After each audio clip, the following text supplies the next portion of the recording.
Hello. हाँ जी। हाँ, तो हम लोग को ओटीपी वेरिफिकेशन आता है। तो आपने कई बार देखा होगा कि आपका फोन जो है वो ऑटोमेटिकली ओटीपी रीड कर रहा है, जैसे आपको मैसेज आ रहा है वो इंटरनेट पे फिल हो जा रहा है। ऐसा आपने नोटिस किया होगा, होता है आपके साथ भी? कोई अगर बताना चाहे तो मैसेज में डाल सकते हैं।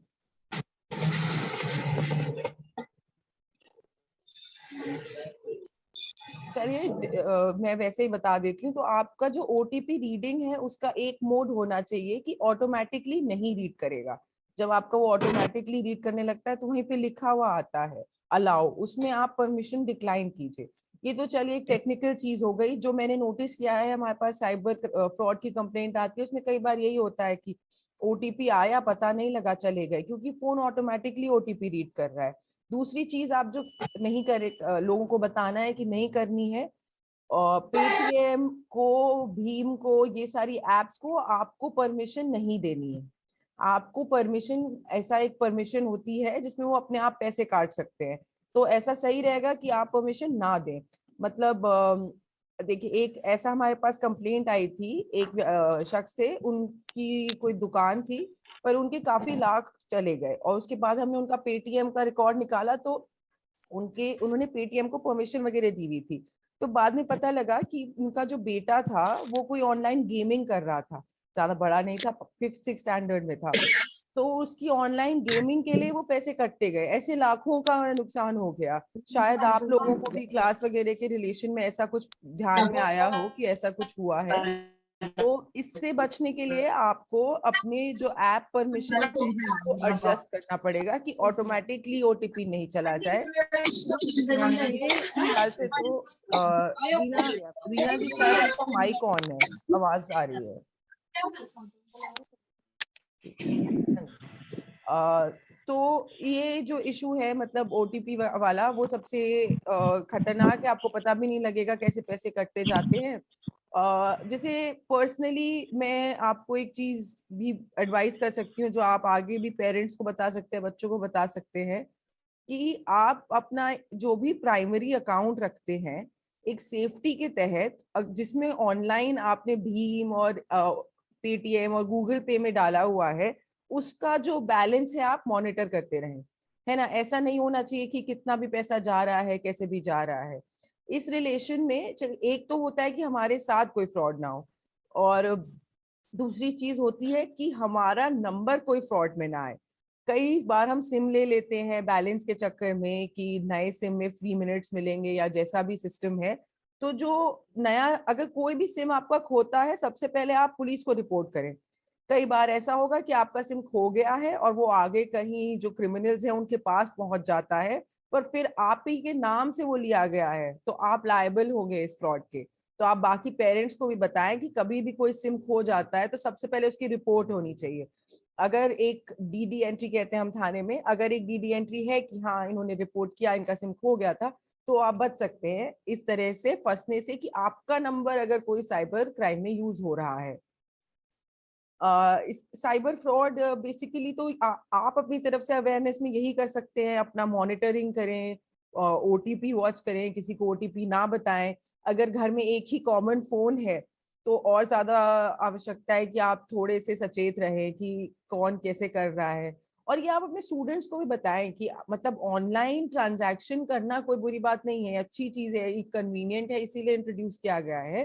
पर उनको भी सचेत रहने की जरूरत है, क्योंकि स्टूडेंट्स को हमेशा लगता है कि वो ज्यादा जानते हैं टीचर्स से भी और पेरेंट्स से भी। तो उनको बताने की जरूरत है कि ऐसा नहीं है, काफी लोगों के साथ ऐसा हो रहा है, रोज बहुत सारी कंप्लेंट आती हैं। एक नेशनल साइबर क्राइम पोर्टल है, उस पे आप रिपोर्ट कर सकते हैं। आप जितना जल्दी रिपोर्ट करेंगे कि आपके साथ ऐसे पैसों का फ्रॉड हुआ है, उतना जल्दी वो अकाउंट जिसमें पैसे गए हैं वो फ्रीज हो जाएगा और आपके पैसे भी वापस आ सकते हैं। तो ये सब इश्यूज साइबर फ्रॉड के हैं, जो कॉमन केसेस हमारे सामने आते हैं, और आप किस तरह से अपनी तरफ से अवेयरनेस के, आप स्टूडेंट्स को अवेयर करके इसे प्रिवेंट कर सकते हैं। अब सेकेंड इशू पे जो हम आते हैं वो है साइबर क्राइम, जिसमें मतलब इंटरनेट के थ्रू लोगों को हरास किया जाता है, फीमेल्स को मैसेजेस दिए जाते हैं, फेक प्रोफाइल बनाई जाती हैं। तो अब इसमें देखिए 2-3 बातें हैं। पहली बात तो कई बार क्या होता है कि लोगों की ऑनलाइन फ्रेंडशिप हो जाती है, वो बात करने लगते हैं और ये सब इशू आते हैं। तो सब मतलब मैं ये नहीं कह रही स्टूडेंट्स ऐसा करते हैं अक्सर, पर कई बार वो थोड़ा बहकावे में आ जाते हैं। तो आप सबसे पहले अपने स्टूडेंट्स को बताएं कि जिसको वो नहीं जानते हैं, जिसको वो पर्सनली नहीं मिले हैं या फैमिली या कोई रूप से नहीं जानते हैं, उनको वो फेसबुक पे ऐड ना करें। ठीक है, सबसे पहले तो फेसबुक पे ना ऐड करें। फेसबुक पे अपनी पर्सनल इंफॉर्मेशन, अपना फोन नंबर ना डालें। फेसबुक पे आप अपना फोन नंबर डालेंगे और फोटो डालेंगे तो वो किसी भी तरह से मिसयूज हो सकता है। सेकेंडली, आप एक अपना प्रोफाइल पिक्चर लॉक कर सकते हैं। तो फेसबुक पे लॉक का ऑप्शन होता है, तो आप अपना प्रोफाइल पिक्चर लॉक कर देंगे तो आपका फोटो का कोई स्क्रीनशॉट नहीं ले सकता, ना उसे सेव कर सकता है। तो वो सेटिंग भी ऑन रखें। जहां तक एक बात कह सकते हैं कि पेरेंट्स इतना ध्यान रखें कि उनको मतलब एक क्लास तक अगर बच्चा है, मैं समझती हूँ कि 9th standard, 8th standard, 9th standard तक के जो बच्चे हैं, उनके सोशल मीडिया अकाउंट्स का एक्सेस पूरी तरह से पेरेंट्स को होना चाहिए। उनको पता होना चाहिए कौन उन्हें मैसेज कर रहा है, क्या मैसेज आ रहा है, और ये तो उन्हें वॉच करना चाहिए। आजकल तो चलिए ऑनलाइन चल रहा है सब, तो बच्चे घर पे भी रहते हैं, तो ये उनको पेरेंट्स की तरफ से इतनी अवेयरनेस हमें चाहिए। ये हुई सोशल मीडिया प्लेटफॉर्म्स की बात। फिर हुई व्हाट्सएप की बात। आप लोग को पता होगा व्हाट्सएप पे आप अपना जो फोटोग्राफ है उसकी सेटिंग्स ऐसे कर सकते हैं कि वो खाली आपके कॉन्टैक्ट्स को दिखे। तो आप अपनी सबको कहिए कि वो अपनी फोटोग्राफ की वही सेटिंग रखें। तो उनकी स्टोरीज है जो व्हाट्सएप स्टोरीज डालते हैं वो भी पब्लिक नहीं हो। इंस्टाग्राम का भी सेम है, इंस्टाग्राम पे भी ना हो। मैं ये इसलिए कह रही हूँ कि एक महिला थाना में कई ऐसी कंप्लेंट आती है, वुमेन पुलिस स्टेशन में, जिसमें लोगों की फोटो यूज करके वो कहीं और लगा दी गई, उनको सर्कुलेट कर ली गई। एक नया आजकल सिस्टम लोगों ने शुरू किया है, वो आपका फोन नंबर ले लेंगे, आपको वीडियो कॉल करेंगे, और आप वीडियो कॉल जैसे ही उठाएंगे तो आपका नीचे एक फोटो आ जाता है। और दूसरी तरफ जो इंसान होगा वो थोड़े मतलब कॉम्प्रोमाइजिंग सी सिचुएशन में होगा, वो स्क्रीनशॉट ले लेंगे पूरी वीडियो कॉल का, और फिर वही वीडियो कॉल की रिकॉर्डिंग आप ही के कॉन्टैक्ट्स को भेजेंगे फेसबुक पे, और आपको ब्लैकमेल करेंगे कि हाँ मैं यहाँ आगे भेज दूंगा, मुझे पैसे दो। इस तरह का सिस्टम है। इसको प्रिवेंट करने के लिए आप यही कर सकते हैं कि कोई भी अनजान नंबर से या किसी को आप ऑनलाइन मिल रहे हैं तो उसकी वीडियो कॉल ना उठाएं। मैं तो यहाँ तक कहना चाहूंगी कि अगर आप नहीं जानते हैं किसी को, तो उनको सोशल मीडिया पे ऐड करने की और उनकी फ्रेंड रिक्वेस्ट एक्सेप्ट करने की कोई जरूरत नहीं है। और क्योंकि काफी प्रेडेटरी हो चुका है ये पूरा जो ऑनलाइन हमारा सिस्टम है, मतलब इसमें लोग इसी प्लानिंग प्लानिंग से आते हैं। कई बार तो ऐसा हुआ है कि जैसे लोग ऑनलाइन मिलते हैं, कहते हैं कि हम तुम्हें जॉब दिला देंगे, यहाँ पे इतने पैसे मिल जाएंगे, हमें मिल लो। ऐसे लोगों से लोग मिलने जाते हैं और आगे और भी क्रिमिनल एक्टिविटीज शुरू हो जाती हैं। तो आप ठीक ही खुद की अवेयरनेस के लिए तो ये है ही। दूसरा ये पॉइंट है ताकि आप स्टूडेंट्स को इस बात से अवेयर कर सकें कि ऐसे अनजान लोगों से बात नहीं करनी है। बाय चांस कोई भी स्टूडेंट के साथ ऐसा कुछ हो जाता है तो आप उनको इतने कॉन्फिडेंस में लें कि वो आपको बताएं कि ऐसा हमारे साथ हुआ है। और मतलब आप सबसे पहले जितने जल्दी से जल्दी हो सकता है आप पुलिस को भी रिपोर्ट कीजिए कि ऐसा हो रहा है। ऑनलाइन सोशल मीडिया पे ये सारे क्राइम्स चलते हैं। उसके बाद एक और चीज आप बोलिएगा सबको कि अपने दोस्तों को भी भूल के भी अपनी कोई फोटो ना भेजें। मतलब नॉर्मल फोटो तो ठीक है, पर और भी किसी तरह की फोटो ना भेजें। कई बार लोगों की फ्रेंडशिप बढ़ जाती है, यंग जो लोग होते हैं स्पेशली, और वो अपनी कोई कोई पिक्चर एक दूसरे भेज देते हैं, जिस वजह से उनको भी आगे ब्लैकमेल भी होते हैं।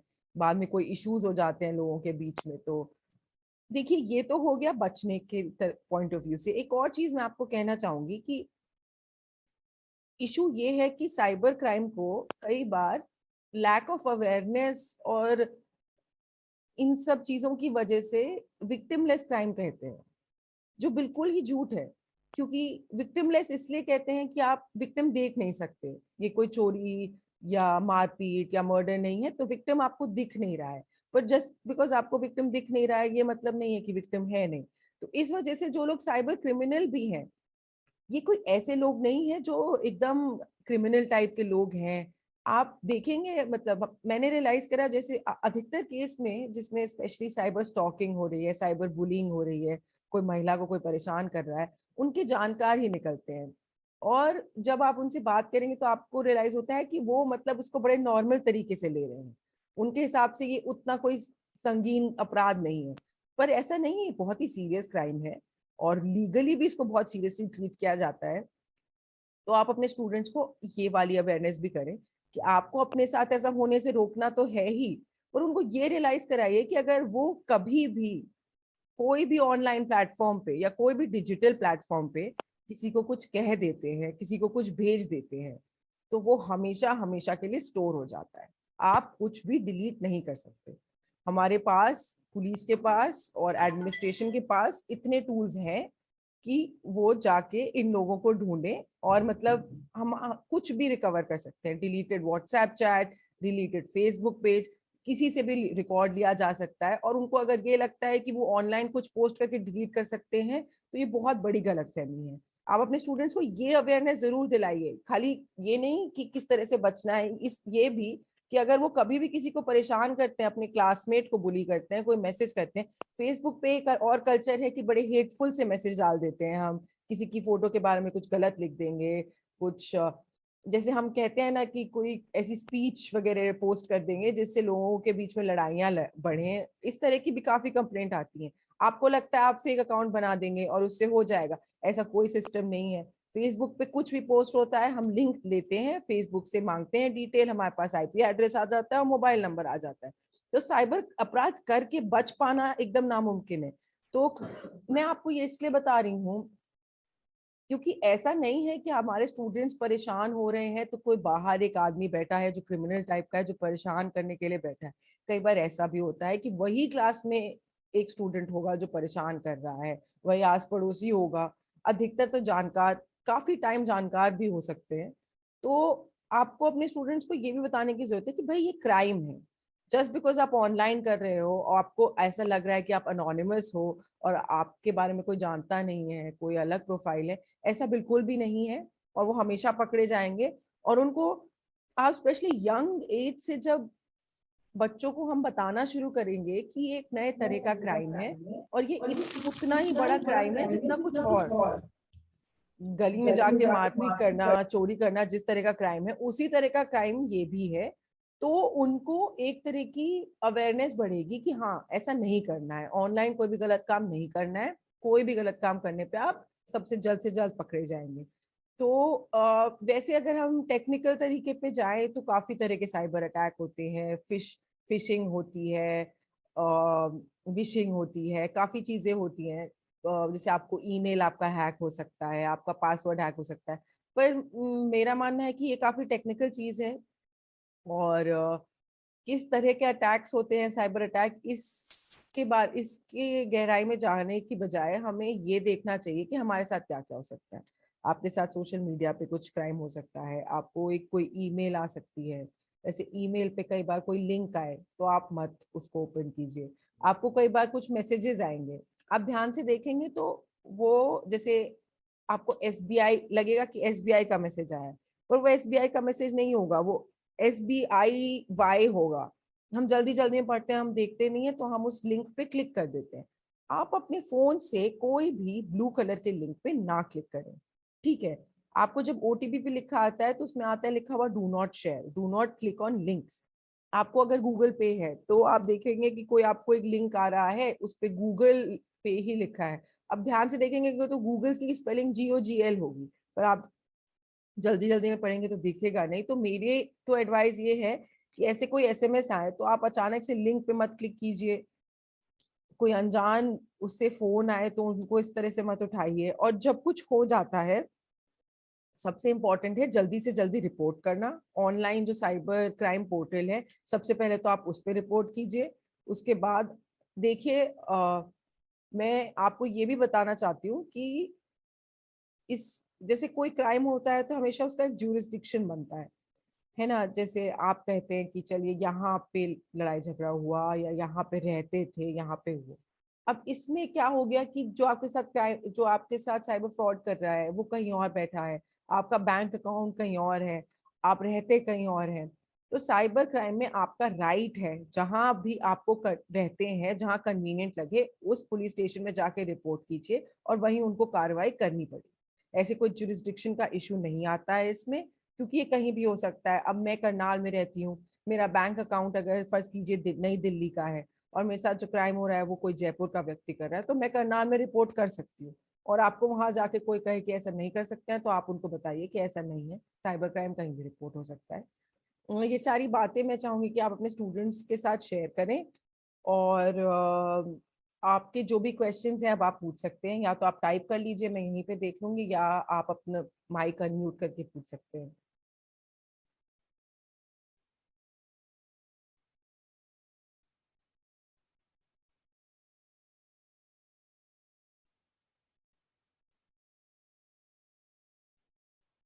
मेरा ऑडियो नहीं वर्क कर रहा है क्या?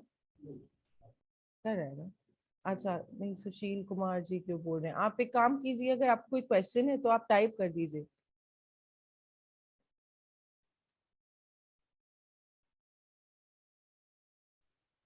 Hello hello. मैम, अच्छा ये बताइए कि मैं कैसे फाइंड आउट कर सकता हूँ कि मेरे मोबाइल या मेरी आइडेंटिटी पे और कितने नंबर चल रहे हैं।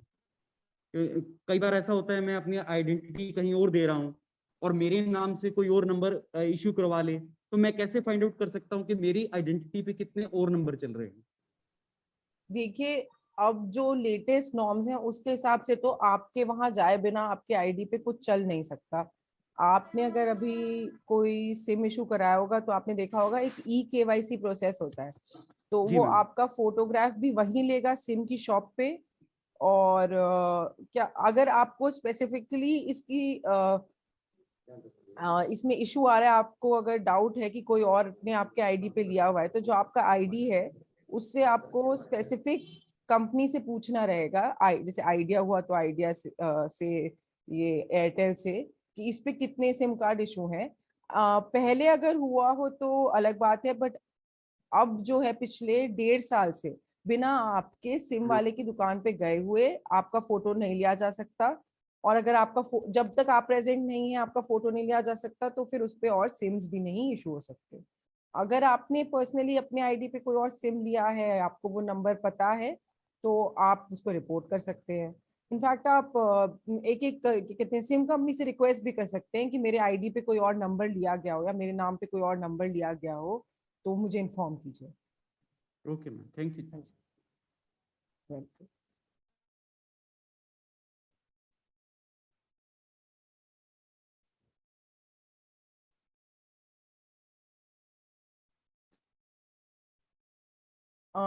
जैसे मैं आप लोगों से भी पूछना चाहूंगी, हमारे पास तो स्पेसिफिक तरह की कंप्लेंट आती हैं। सिंस आप लोग सब टीचर्स हैं, आप लोगों के पास किस तरह की कंप्लेंट्स आती हैं? कभी आपको पता हो कि कोई एक साइबर क्राइम हो रहा है, या स्टूडेंट्स बता रहे हैं कि उनके साथ ऐसा हो गया है? किस तरह आपको कभी ऐसा कोई कंप्लेंट आया है स्टूडेंट का कि हमारे साथ ऐसा हो रहा है? मैम नमस्कार। हाँ जी, नमस्ते।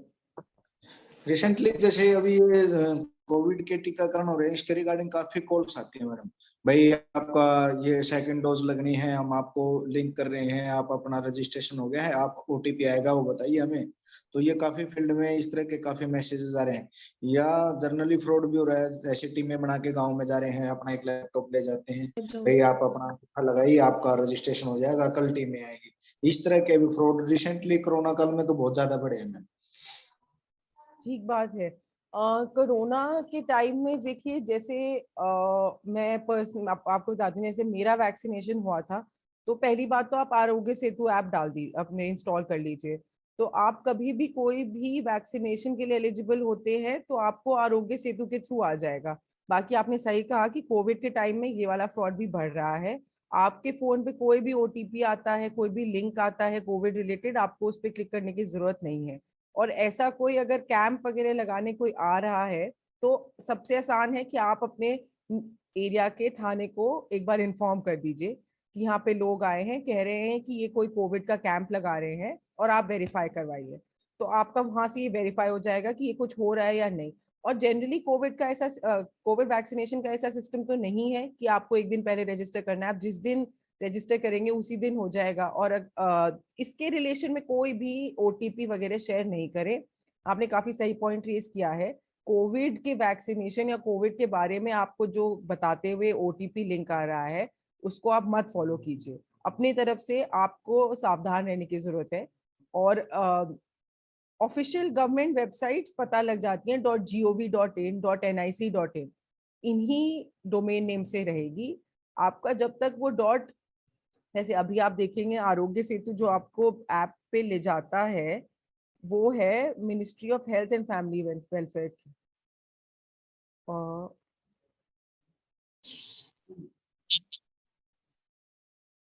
इसमें आप अपना मोबाइल नंबर डालेंगे आरोग्य सेतु में, ये फोन शायद नहीं दिखता है इस पे। एनीवे आप आरोग्य सेतु खोलेंगे, वैक्सीनेशन खोलेंगे, उसमें है लॉगिन रजिस्टर, वहीं से आप रजिस्टर कर सकते हैं। और जो डिस्ट्रिक्ट एडमिनिस्ट्रेशन अपनी तरफ से कोई भी अगर वैक्सीनेशन कैंप लगाएगा उसके बारे में अगर आपको हल्का सा भी डाउट है तो आप पुलिस स्टेशन कॉल कीजिए, उनको बताइए कि हमारे यहाँ ऐसा कैंप लगा है। आप वेरीफाई कीजिए कि ये कैंप है या नहीं, क्योंकि कोविड के टाइम ये वाला फ्रॉड भी बहुत ज्यादा चल रहा है अभी। तो ये लिंक्स पे आपको क्लिक करने की और ओटीपी को रिस्पॉन्ड करने की आप बिल्कुल भी वो मत कीजिए।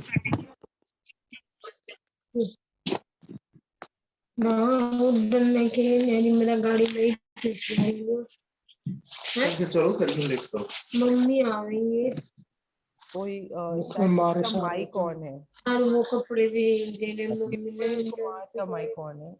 नमस्कार हाँ जी नमस्ते मैम। व्हाट्सएप पे कई बार बिजनेस अकाउंट्स में अपने आप मैसेज आते हैं हेलो हाय के, हाँ जी। और वो लिंक भेज देते हैं कई बार।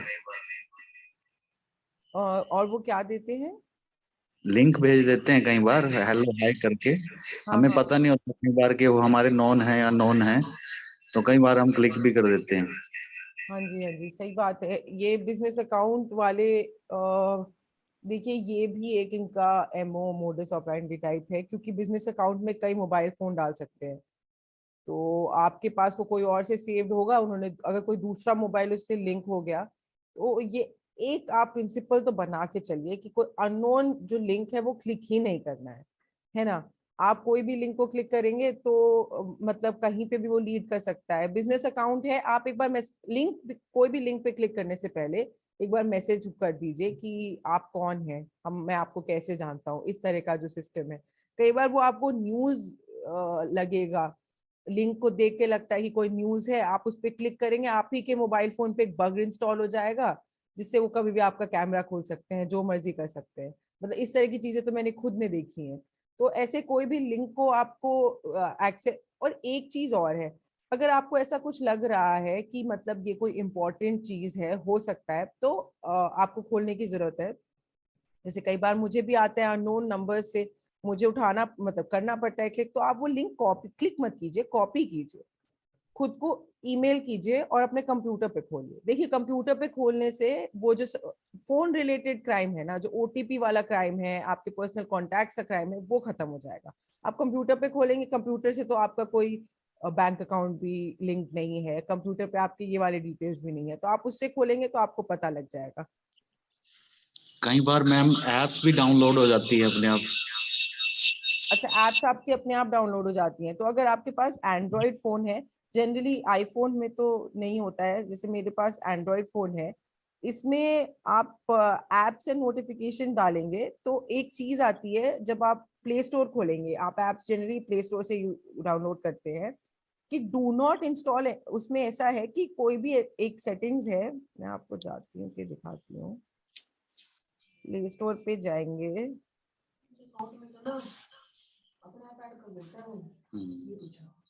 सेटिंग्स पे जाएंगे, जनरल पे जाएंगे,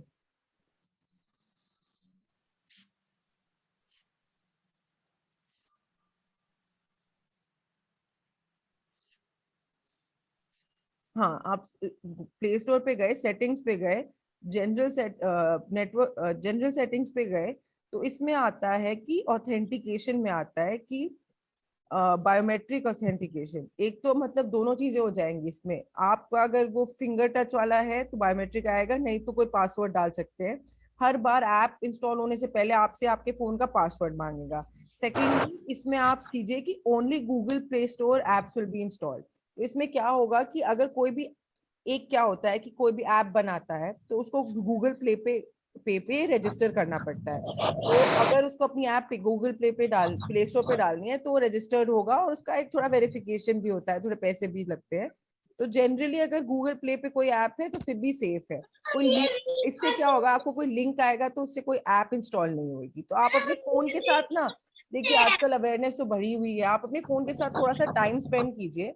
और आपकी जो भी सेटिंग्स है, एक मैं आपको और इससे मुझे याद है बता देती हूँ, एक आपकी गूगल पे जाके, आप गूगल पे जाएंगे, फोन पे जो गूगल ऐप है उस पे जाके आप अपनी गूगल सेटिंग्स पे जाइए, और उसमें आप अपनी हिस्ट्री एंड परमिशंस सेटिंग कीजिए, उसको ऑफ कीजिए। उससे क्या होगा ना कि जैसे कई बार, अब क्या अभी क्या होता होगा, आप ऑलमोस्ट सबके फोन पे आप चेक करेंगे, आपका आपका जो, आप जहां भी जाते हैं वो गूगल का जो मैप्स है वो स्टोर कर लेता है। तो आपको उसकी सेटिंग्स बंद करनी होगी, हिस्ट्री बंद करनी होगी। जैसे आपने नोटिस किया होगा, आप जो सर्च करते हैं उसी के बारे में आपको एड्स आने लगते हैं, उस टाइप की चीज। तो आप अगर अपनी गूगल पे जाके अपनी सेटिंग्स चेंज करेंगे, अपनी प्राइवेसी सेट, गूगल पे जाइए, सेटिंग्स पे जाइए, प्राइवेसी पे जाइए, और उसकी परमिशंस जो है बंद कीजिए। आप देखेंगे सिंपल सी ऐप है कोई, समझिए जैसे कोई मेरे पास जैसे इंडियन पीनल कोड है, अब आईपीसी का ऐप है, उसको कैमरा परमिशन दिया हुआ है, टेक्स्ट मैसेज रीडिंग परमिशन दिया हुआ है। ये क्यों दिया हुआ है? आप ये ऑटो में ना बिना पढ़े कोई भी चीज इंस्टॉल करते हुए परमिशन मत दिया कीजिए। एक ही परमिशन, ऐप परमिशन बहुत इंपॉर्टेंट चीज है। सेटिंग, एंड्रॉइड फोन के लिए बता रही हूँ, सेटिंग्स में जाइए, ऐप से नोटिफिकेशन में जाइए, उसमें ऐप परमिशंस पे जाइए, और आप देखिए कि ये जो जो एप्स हैं, जैसे लोकेशन है, अब ये हर ऐप को मेरी लोकेशन की क्या जरूरत है? एयरटेल, amazon, ये बुक माई शो, ये सब लोग हमारी ऐप परमिशन का, लोकेशन परमिशन का क्या करें, तो आप ऑफ कीजिए परमिशन। बस हल्का सा एक, आप इसके साथ थोड़ा टाइम भी लगाएंगे ना, आपको खुद ही लॉजिक से ही समझ में आ जाएगा कि ये सब क्यों हो रहा है यहाँ पे। जी ma'am, thank you. I think हम लोग थोड़ा टाइम का शॉर्ट है, तो आई होप, मतलब ये ऑनलाइन इंटरेक्शन है, आप लोग तो क्लास लेते हैं तो आपको भी पता होगा। थोड़ा अगर हम पर्सनली आप यहाँ होते तो और ज्यादा अच्छा इंटरेक्शन हो सकता था। बट एनीवे, आई होप कि ये क्लास जो है आपके कुछ यूजफुल रही हो। क्लास तो क्या कहूँगी, अवेयरनेस प्रोग्राम। और ये जैसा आप जानते हैं, आपके लिए नहीं, ये आगे सब स्टूडेंट्स के लिए भी था। जो भी इंफॉर्मेशन आपको आज यूजफुल लगी, जो भी आपने आज यहाँ अवेयरनेस जिसके बारे में बढ़ी हो, वो आप आगे पहुंचाएं अपने स्टूडेंट्स तक, और उनके लिए भी ये अवेयरनेस बढ़ाएं। एंड आई होप हम फिर आपसे कर सकें। ठीक है, thank you so much, thank you. Thank you ma'am.